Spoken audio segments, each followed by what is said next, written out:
question I want to pose for you. Yeah.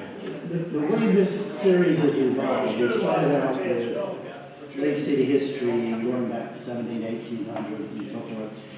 And then we changed it such that we started doing year by year through the 30s, through tonight's 1961. And our current plan is to run through 1970. My question for you is, as a group, what your interests are. Should we continue it beyond 70? That's almost modern history, you know? Or there are options, and that is, I have proposed, Kent, a series on Lake City's buildings. Lake City's adding some absolutely intriguing personalities over the last few centuries. People that most people around here really don't know what they did to contribute to the building of Lake City. One of my favorites is a Jewish guy by the name of Henry Nachman, or I think it's Nachman, the way it's pronounced. But he was just a foundational person in Lake City in terms of how Lake City developed. There's also J.M. Trudeau, you know, and how we build out so much of the city. There are Asbury Williams, who was one of the key developers for Lake City in terms of building, purchasing. He came as a doctor, but he ended up as basically a real estate developer. There are a bunch of these people that are not known locally. And so we're kind of looking to see what you think would be of interest to you. I told you it was. Well, with that, ladies and gentlemen, let us review the events of 1961. After a brief prayer. You tell me what to do.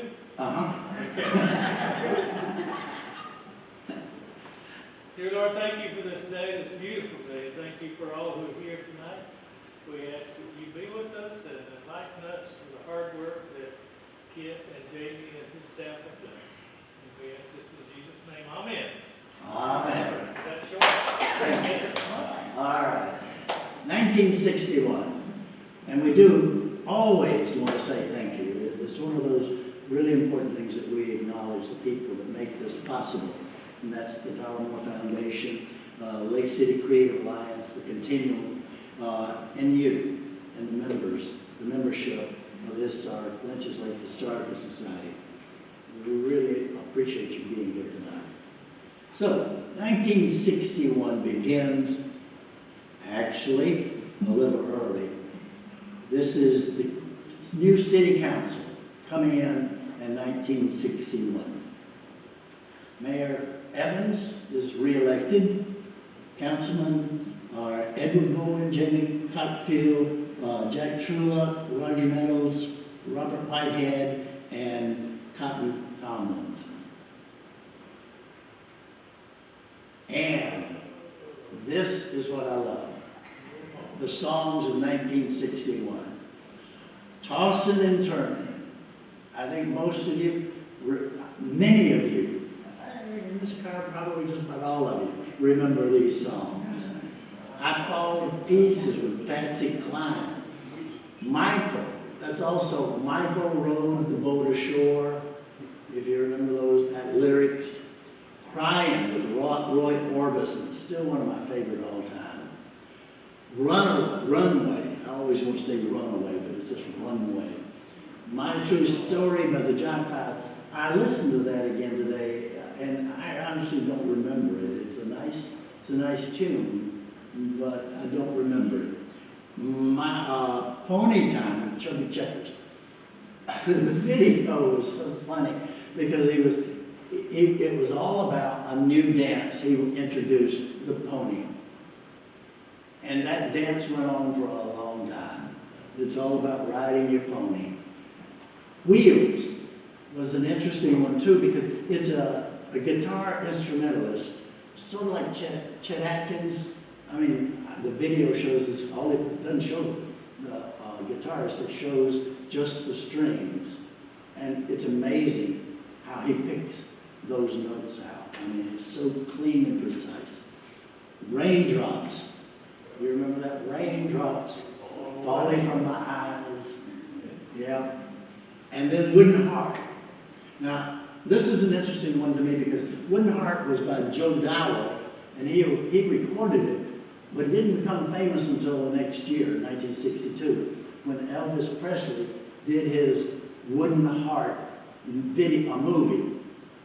And it was based on him being in the military in Germany. And he sang this to a little wooden marionette. It was really great song. Okay. And the movies of '61. West Side Story, most of you remember. Breakfast at Tiffany's, just one of those that, even if you never saw the movie, you probably heard about it. Then there's the Misfits.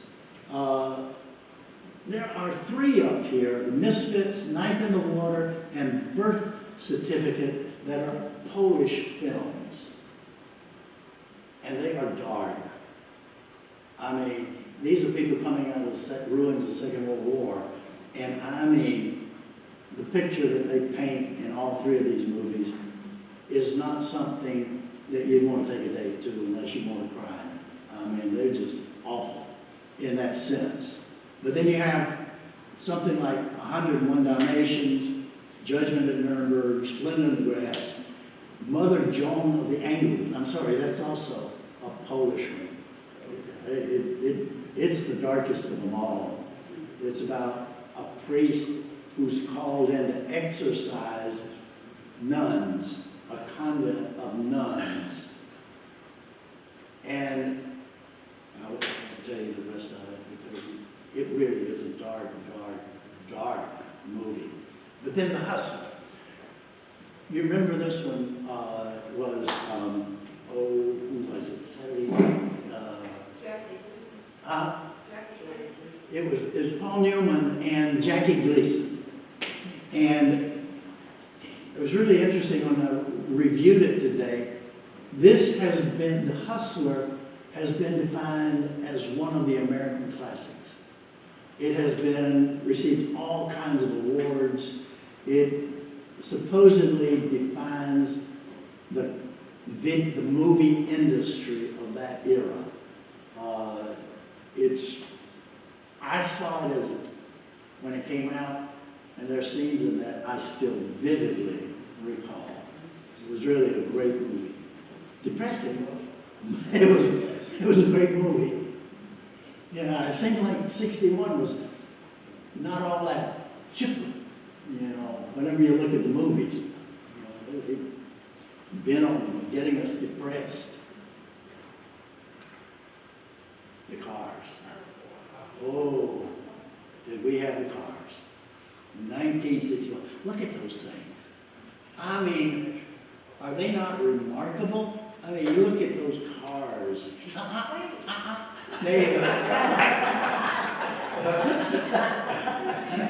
Like the fishtail Cadillac. You know, I remember Joe Tart had a Jaguar E-Type, and I lusted after that car. But I ended up with Ford Falcon. And a midget. Yep. So, you know, that was my choices out of that list. Driven by pocketbook, as you can imagine. But look at that beautiful Thunderbird. I mean, just all of those cars. And the cute little Nash. Those things are still around. Needless to say, I would take any of those, even the National Metropolitan. Yep, me too. The midget was my favorite, I will admit. I had that, bought that in Europe and toured Europe in that thing. So much fun. Did you know 100 points in a high school basketball game? From Cowie. I guess even at that stage, I didn't realize Coward still had its high school. He had 20 points at halftime, Yeah, 80 points in one half. That's almost as bad as the Dolphins. they quit though. The Dolphins stopped. This is Miss Josephine McAllister's brother.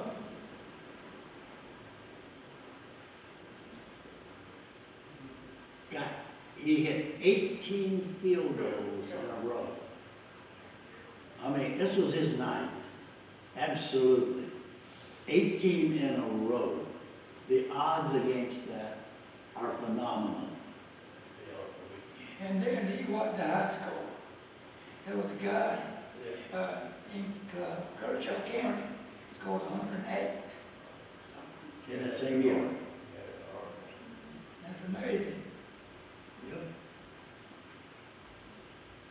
Okay, this is when our public housing officially opened in 1961. Do you remember where the first units were? In Files, it was on the east side of town. I would have thought, but it implied, at least that's what it says. Okay, no, I'm sorry. Yep, in Westlake City. Matthews Road. Yeah. Yep. The commission at that time was Louis Flanagan, J.D. Whitehead, Ernest Moore, Tom Perrin, and Harry Whitlock. They were the ones that were on the Public Housing Authority at the time.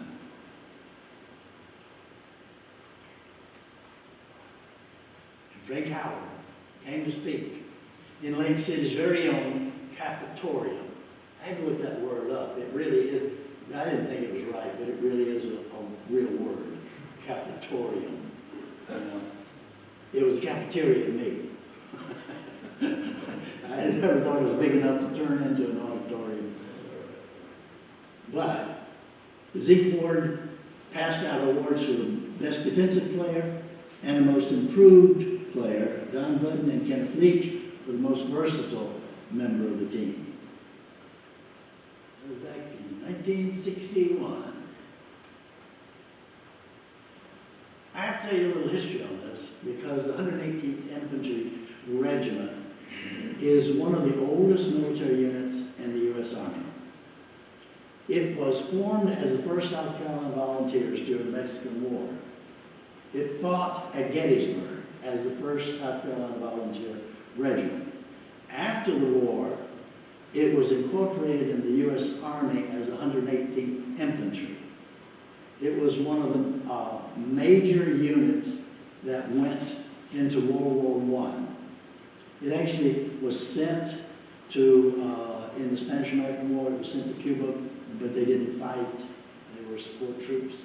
So this unit, which is still active in South Carolina, is one of the oldest units in the U.S. Army. And now it's the home of the Boys and Girls Club. The armory is. Yeah. Okay, marking up the street, putting signs up.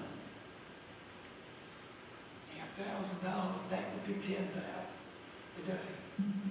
And it's interesting, the ladies club will renumber houses and places of business. That's odd because I always thought that was the business of the post office. But in 1961, the ladies club did it.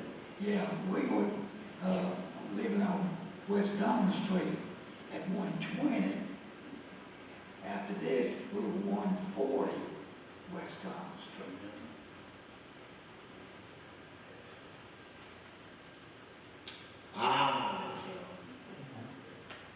Now, I remember all of these with one exception, but if you will, Give you one job to do. standing in the rear is Angus Dicker, Leslie Flanagan, Ms. Ray Truelock, Ethel Truelock, Leslie Hunt, Patricia Hannah, and Dorothy Cockfield. Right in front of Miss Cockfield is Rose Boodle, and I don't know that lady. That's Kay Bowen. Kay Brown. Kay Brown. Kay Brown, Yeah. okay? And that's Miss Bushhart, Emily Askins, Miss Lizzie Gravely, and Captain Bill Williams, the band director. And of course, that's J. Dan Bushhart addressing them. Roy Cromer, small town boy makes big. $50,000 in 1961. That was bonus now, that's not. That's His not sad. salary that was given to him. Would you believe $50,000 would equal to $500,000 today? And I bet Cromer had it when he died. Yeah. It's interesting also to see where he played. He was sent to the Portland club out on the West Coast, and then he went to Dothan, Alabama. How do you pronounce that? Keokuk, Iowa, and then Homestead, Florida. Homestead was the training camp.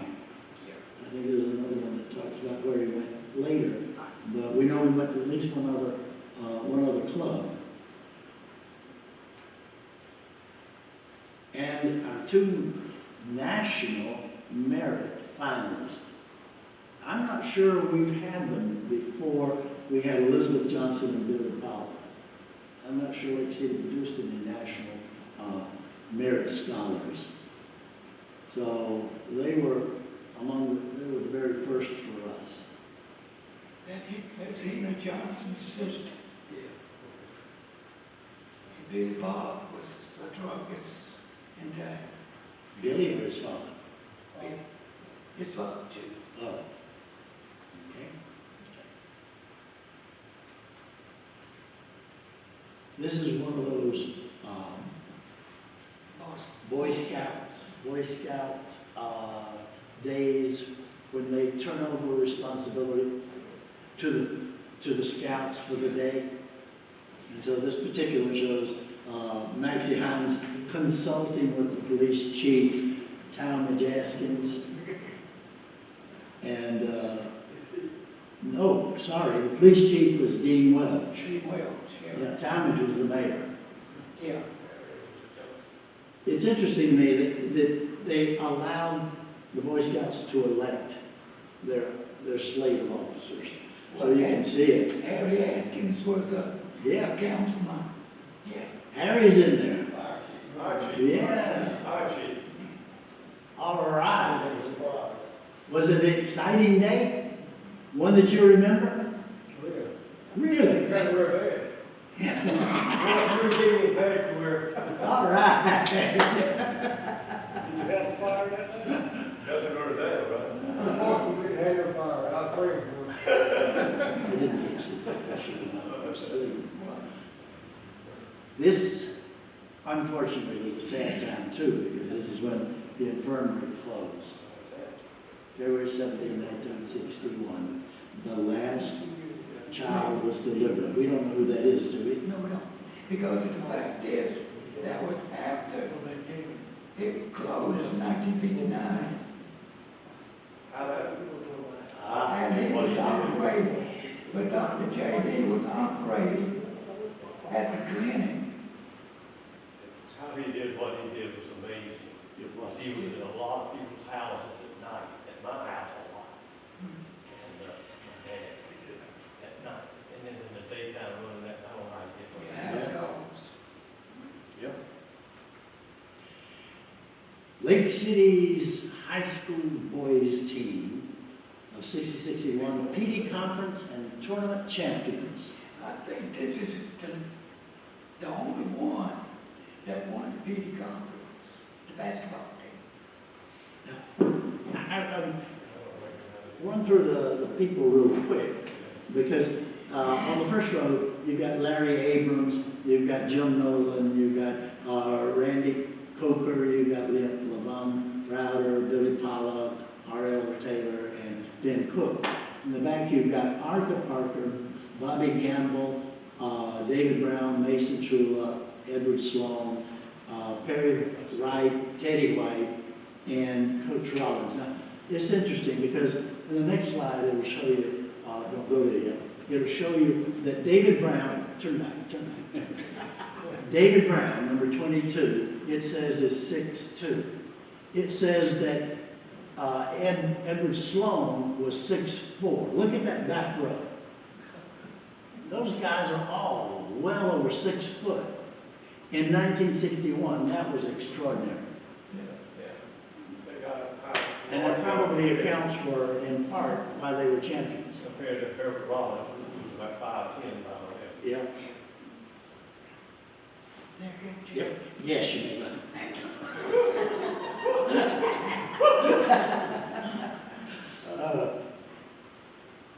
So, PD Conference regular season champion by beating Bennettsville. And David Brown was the scorer.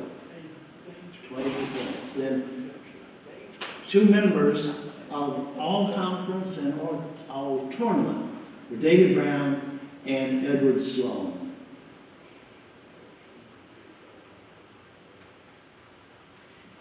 Here we have the girls' basketball team. And once again, I'll read it just so. Jeanette Ruthin, Cheryl McMillan, Cheryl Humphreys, Rebecca Matthews, Sandra White, Elizabeth Johnson, Lynn Brown, Marie Matthews, and Viva Dixon. On the back row is Patricia Hanna, Janice Thomas, Mary Alice DeBose, Lynn Rogers, Kate Gottschall, Marilyn Driggers, Martha Phipps. You've got Donna Singletary, and we do not know the lady, the one on the far right, number 30. Do any of you know who that would be? We came in a little late, so we'll ask Coach Hanna who that is. But it's interesting because to identify the team, they put in that yearbook their picture and their name, individual picture and their name, and number 30 is still missing. So we don't know who that is. Oratory, Leon Whitehead. And it's interesting to me that the topic, of course it would be with the American Legion, but it's the Constitution, ours to them. Leon died it honest. His mother was really into politics. She was a wonderful lady. I loved her dearly. But she was really into politics. And so, as I say, Leon got it honest.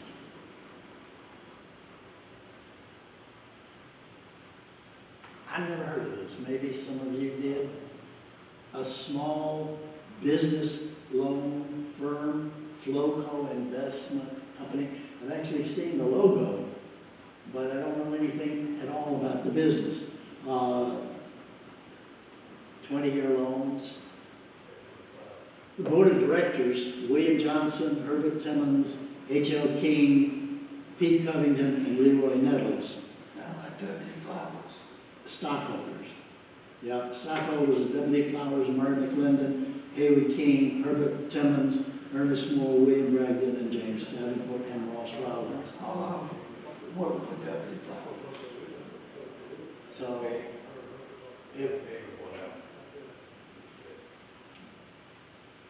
providing equity to small businesses. Now, in the last 1960, at the Christmas parade, you recall that Tart Motors caught on fire, and the response, the emergency response, the fire trucks and everything, actually impeded the parade. Now you see, what's fascinating to me is that was December, whenever it burned, but here we are in April, and he's reopening. It took him no time to get that business cleaned up and back into business. 3 months. Amazing. And this is J. Paul retiring in 1961 as superintendent. He had an interesting career. If I'm not correct me if I'm wrong, but Jake Paul grew up basically out in the Bethel section, didn't he? Yeah. He's part of that, Yeah. that Truett family from Bethel, and it used to be called Mott's Crossroads, but I forget what it's called now. That's where Woods starts from. Yeah, exactly. Your family was out that way as well. But he, after he went to Clemson, his first job was in Cheraw. From Cheraw, I forget the connection, but he didn't come directly to Lake City until George Hagen died.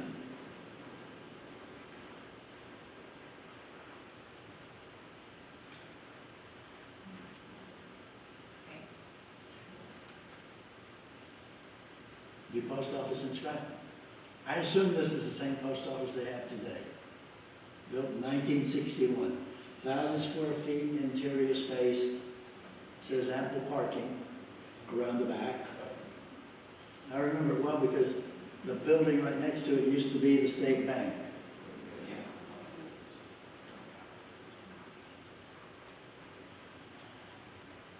And replacing Mr. Truett was Mr. Smith, who came here from Conway. Interesting, I don't know where Garrett Public School was, but he went to Hartsville and then Conway before he came to Lake City in 1961. He had a hand like this. Somehow or another had it hurt. And he had his right hand, I think, like this.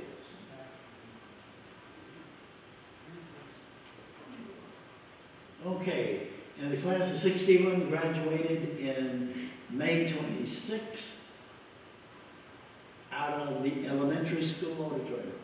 It's interesting that we have never abandoned Blanding Street Auditorium ever since it was built in 41. So, the honor graduates, Janice Skillage, Marjorie Phipps, Elizabeth Johnson, and Carolyn Kennedy. And this is the class of 1961.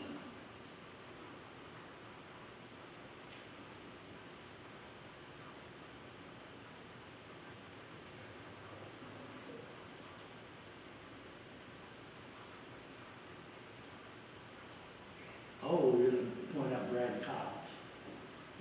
He apparently died within the last year or two. He was one of those that went away and really did well in computer software. He was one of the principal architects of some of the foundational software we use today.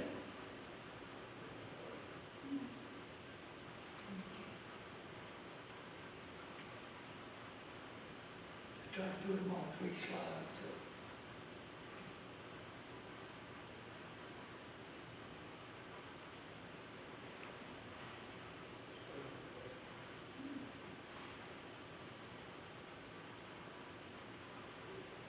Most of them, being 2 classes ahead of this class, I remember most of them, but they were so young that you really didn't pay them much attention.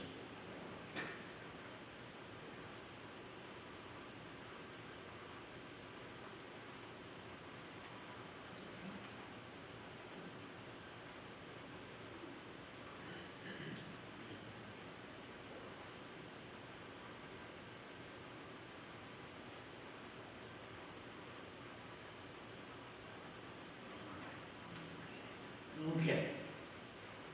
Spelling bee. I don't know that I would have gotten it right either. I thought of myself as a pretty good speller. They call it Taj. I don't know how they said it. They call it Taj,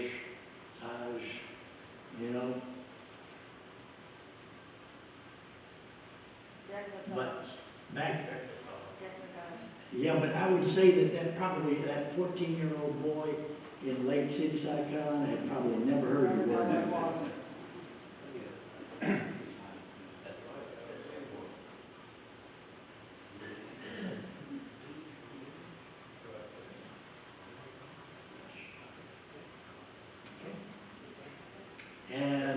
they began the process of building the community hospital. You see, estimated up to $1 million. And you know they always overrun. Huh? Yep. Now, it's interesting, actually, I think something has been in the newspapers recently, that they're going to take it down. $1 million at 61.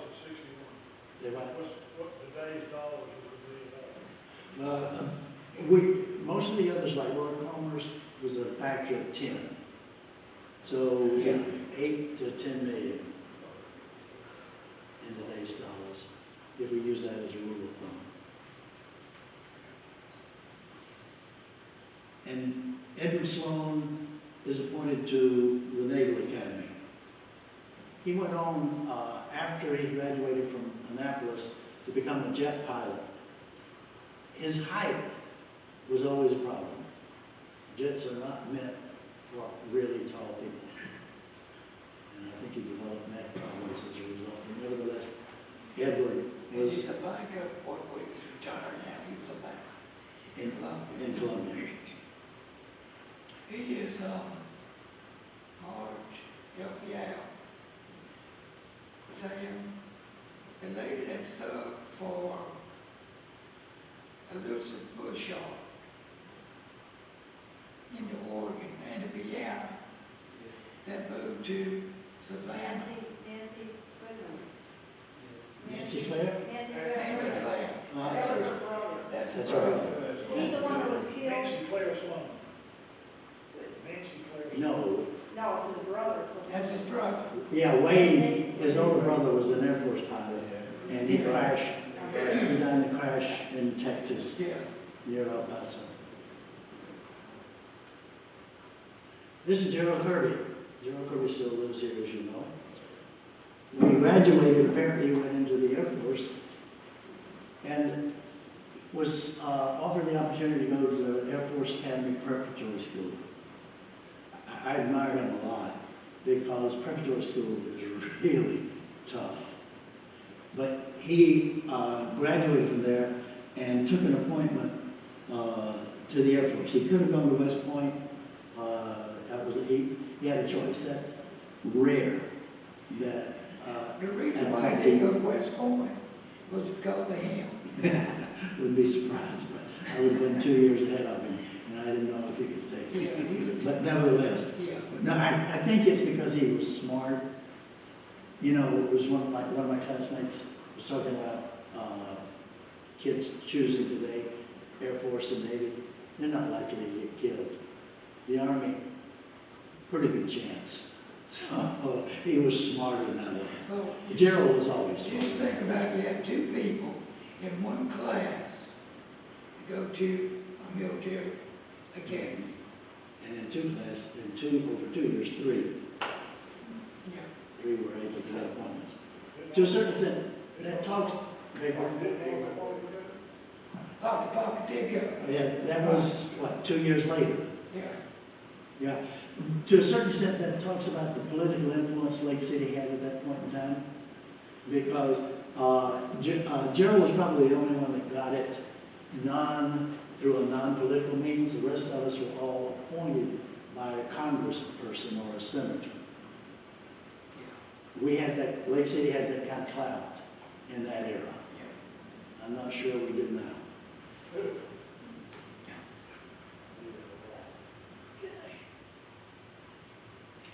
Here we go, the country club. They began to break the ground and build it. $500,000. $500,000 rough budget to build the building that we have today. But they started in, that date can't be, the News and Courier says, looks groundbroken, and the date line is May 30th. A month later, they're already opening up the golf course.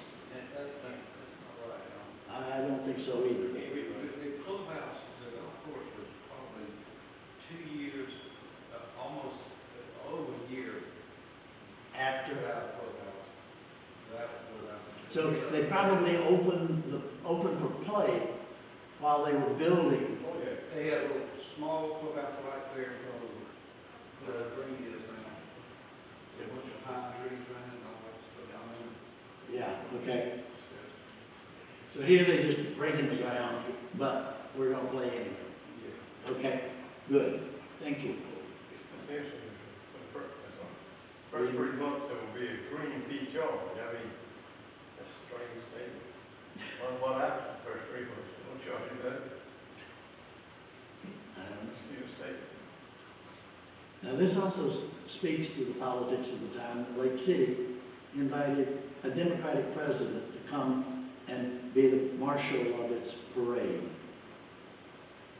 I don't think that'd be a popular choice today.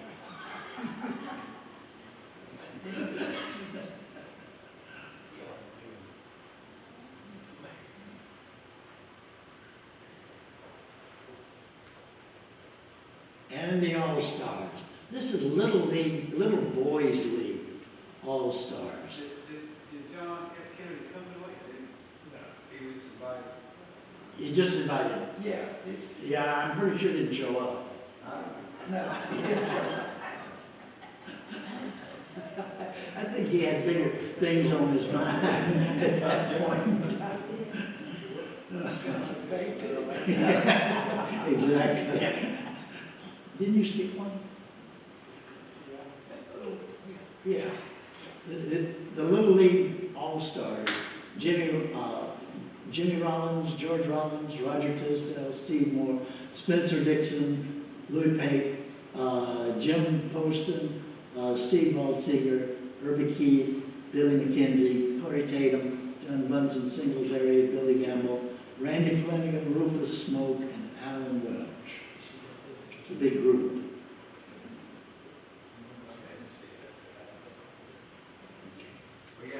We got Billy McKenzie. You in that group? Yeah. Back it up. Let's see that. Billy McKenzie. The Billy fool me.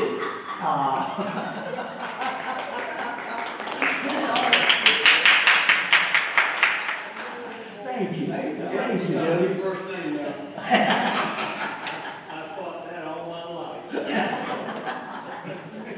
Not even worth a lie.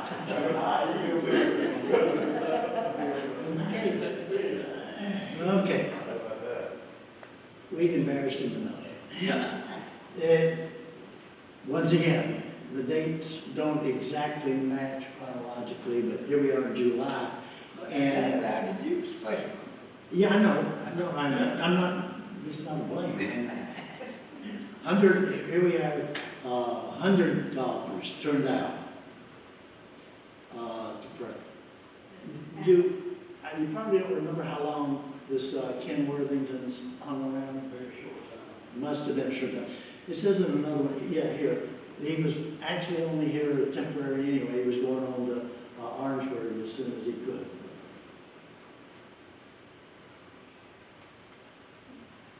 And Wentworth Manufacturing in 61 is still growing. They made 2 additions that added almost 25,000 square feet to the building they already had. There were 2 outbuildings. One of them still exists. It's on the other side of the street. That's where they would house the finished garments. The smaller one was added onto the frame they already had. As I said, it's the belt department. But they added 100 employees to the ones they had. So they were almost 850 employees at this point.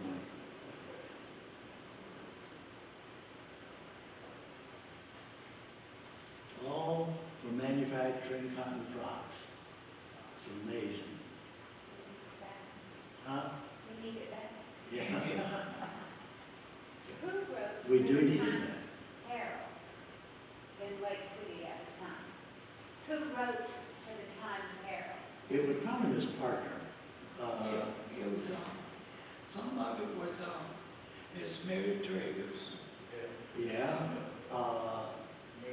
Also, Rachel Henry. Rachel Henry. She did a great gossip column. Yeah, a gossip column. Yeah, it was the best. Yeah, It really was. yeah.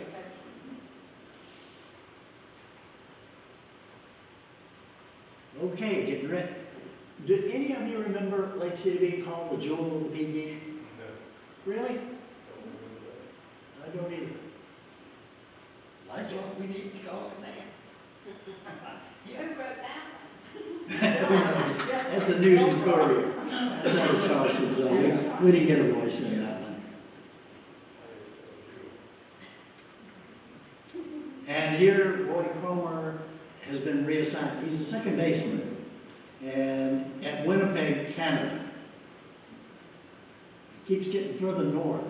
He also ended up in, was it one of those other, Idaho or,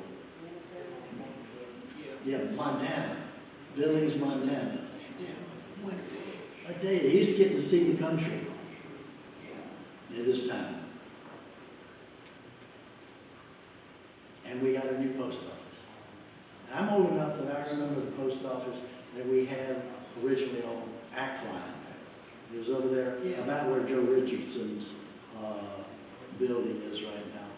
They moved it down to John Street in the late 40s, I think it was. And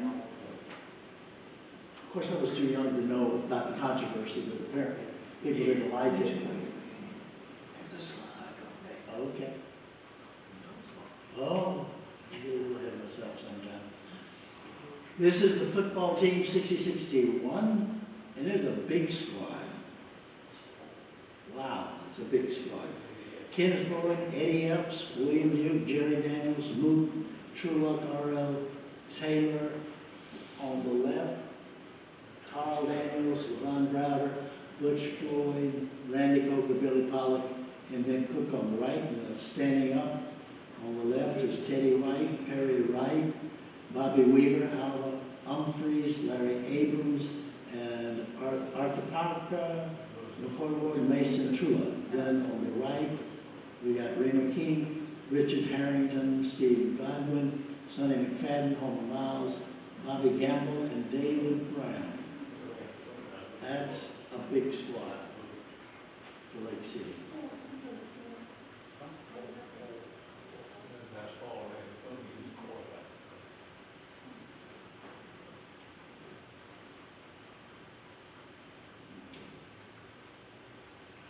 Okay, look at the numbers on what the school system had.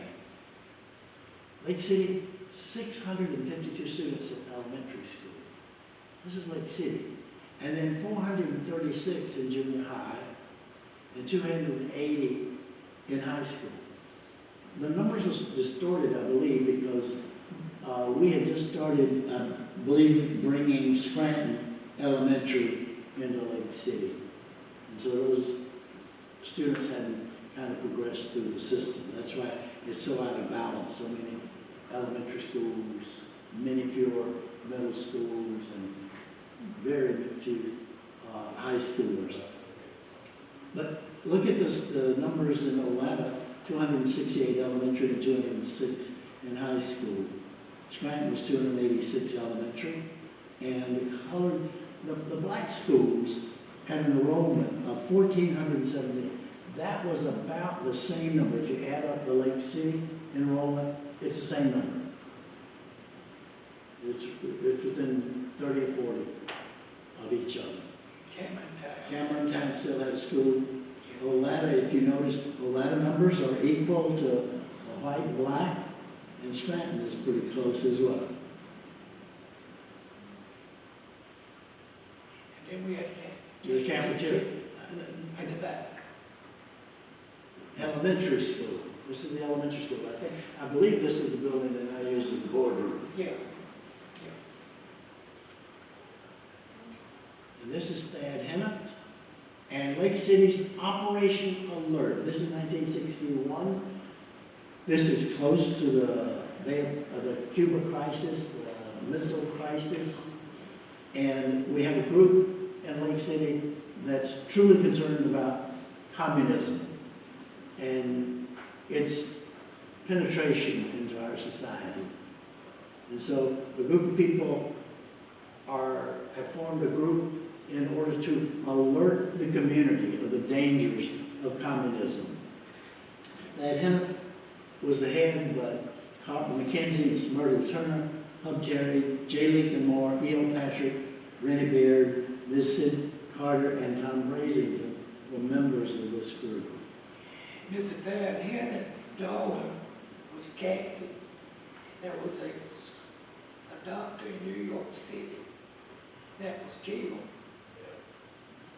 I think y'all remember that. He had a brother named Thad Jr.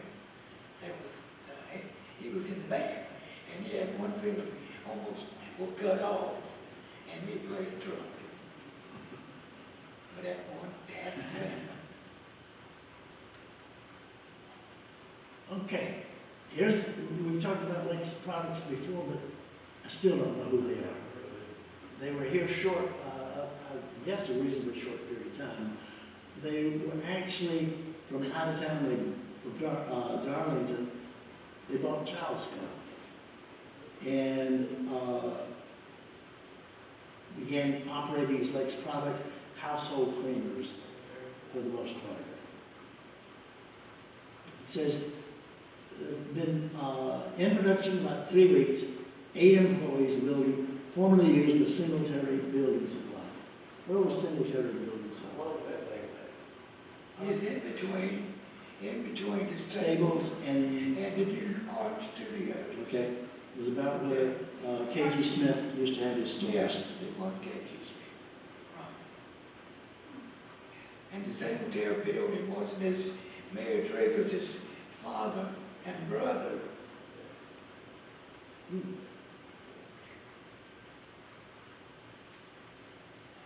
Hospital vote.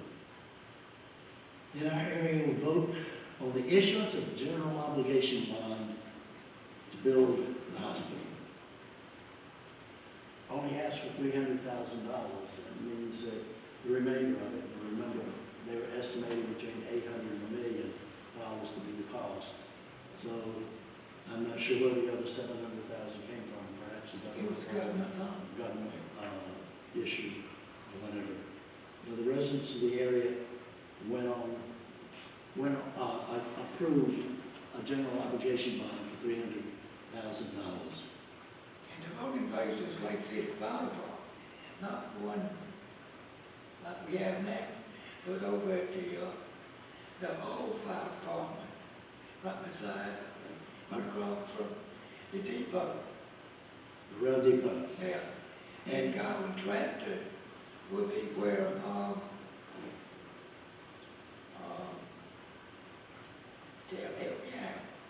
help me out. Oh, yeah, I remember that. It was between where Coleman Autos was today, with electric, Lake City Electric, and the old Coca-Cola building. There's a building in between there. This was Godwin Tractor was Tractor Supply. It wasn't them sell tractors and equipment. They sold parts. And Howard Godwin's father, Mr. Jack Godwin, Ray Godwin's brothers ran it. Okay. Look at this. Christmas parade. 18,000 people showed. You sure you don't have extra seats? This is the News and Courier reporting this. Yeah, I checked it, Woody, I checked, I cleared it. Third beauty queen. Well, I don't know about 61, I was not here at Christmas 61. I do know in 58, 59, we packed the streets. That was in an era where they had beautiful parades. There were decorated floats, there were tons of marching bands. I mean, they were a real spectacle back in that era. Actually, we have reindeer. Yeah, 18,000, as I said, you can see, it says, they estimated that as 3 times the size of the town. So, I mean, it was a huge thing. 30 beauty queens, 40 floats. I mean, that is, And every church had one, had a float. that is remarkable. We can't get 3 floats. We get a lot of cars. We can't get many floats. And Santa Claus. And the police actually had a ball Christmas to raise money for charity for underprivileged kids. And brought in an orchestra from Sumter, door prizes. As you can imagine, the chairman was Chief Hines, Chairman Frank Calkin, and J.B. Hanna, co-chair Dick Gottschall and Sammy Godwin, Joe Grimsley, Decorations, Publicity, Charles Godwin, Canteen Chairman Keith Webster, Rudolph McCutcheon, in charge of the doorman. Not going to storm that building. Okay, and that was at the National Guard Armory. Would have been a nice event. And the Presbyterians, they were a big church at this point. Look at all of the people that were there. The children and the choir. I mean, most of them you'll recognize. That was on a Wednesday evening, raising money for retired ministers, widows, and orphans of ministers. It was 3 separate segments, 3 different little pageants, I guess you might say, that they organized. The first Christmas, the wise men shepherded in the field, with each one having a different cast. And then Miss Carter directed the choir, and that's a fairly sizable crowd. She was a very talented individual. Oh, she was. Very talented. Was indeed.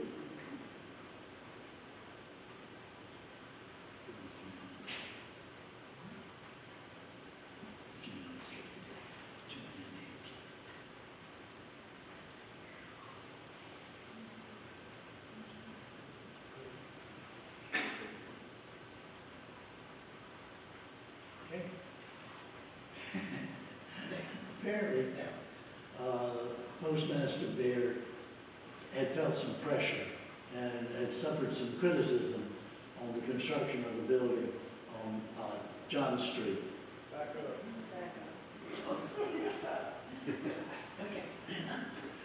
So I'm not sure whether he went to the News and Courier or the News and Courier saw him out, but nevertheless, he's pleading his case that our new post office building should satisfy the community.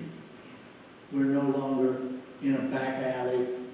We're no longer difficult to park. We're no longer hard to find or give directions to. So thank you very much. We now have a modern post office. Now, I just have to know, were people really happier in 1961 because they got a new post office? Not sure. But that is 1961 as Kent has captured it. And we're going to talk about 1962 in October. We're going to get on.